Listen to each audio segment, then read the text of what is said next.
আমি তৃষা। মা আমাকে উদুম কেলানি দিয়েছে, কেননা দুপুরবেলা সব কাজকর্ম রেখে আমি আমার ছোট বোনকে নিয়ে ডান্স করছিলাম। আমি আবার জন্ম থেকেই ঘাড় তেরা। উদুম কেলানি খাওয়ার পরে আমি আর মায়ের সাথে কথা বললাম না, সোজা চলে এলাম বাড়ির পেছনের পুকুর পাড়ে। পুকুর পাড়ে পা ঝুলিয়ে বসে আছি, হাতের সামনে ইট পাথর যাই পাচ্ছি সব রাগ মিলিয়ে সেই পাথর ছুঁড়ে মারছি পুকুরে। দূর থেকে কেউ একজন আমাকে দেখছে। ইট ছুঁড়ে মারতে মারতে দেখলাম হাতের কাছে আর কোনো ইট নেই, তাই আমি এবার ঠিক করলাম আর পুকুর পাড়ে বসে থাকবো না, এবার ঘরে যাওয়া যাক। এমনিতেও প্রচন্ড ক্ষুধা পেয়েছে, বুঝি না মা মারলেই আমার ক্ষুধা পায়। আমি যখন উঠে দাঁড়ালাম পুকুর পাড় থেকে চলে যাব, ঠিক তখনই আমার কানে এলো একটা বিড়ালের শব্দ। তাকিয়ে দেখলাম খুব সুন্দর সাদা ফুটফুটে একটি বিড়াল ছানা আম গাছের উপর উঠে বসে আছে আর আমার দিকে তাকিয়ে মিয়াও মিয়াও করছে।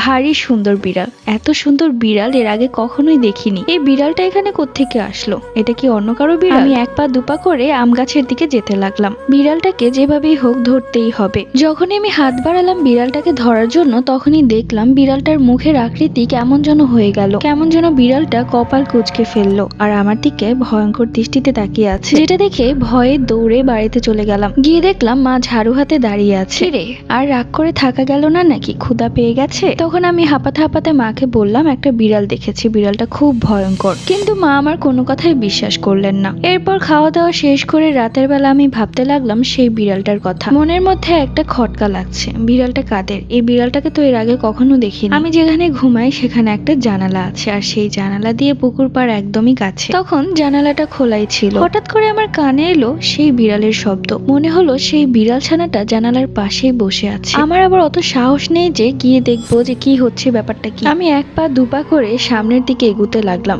মায়ের রুম সামনের দিকে, মাকে ডেকে নিয়ে আসি। বলে রাখা ভালো আমার ছোট বোন মায়ের সাথেই ঘুমায় আর আমি একা ঘুমাই। বাবা চাকরির সুবাদে ঢাকায় থাকেন, মাসে একবার কি দুবার আসেন। আমি এক পা দুপা করে মায়ের ঘরে যাব, ঠিক অমনি কেউ বলে উঠলো।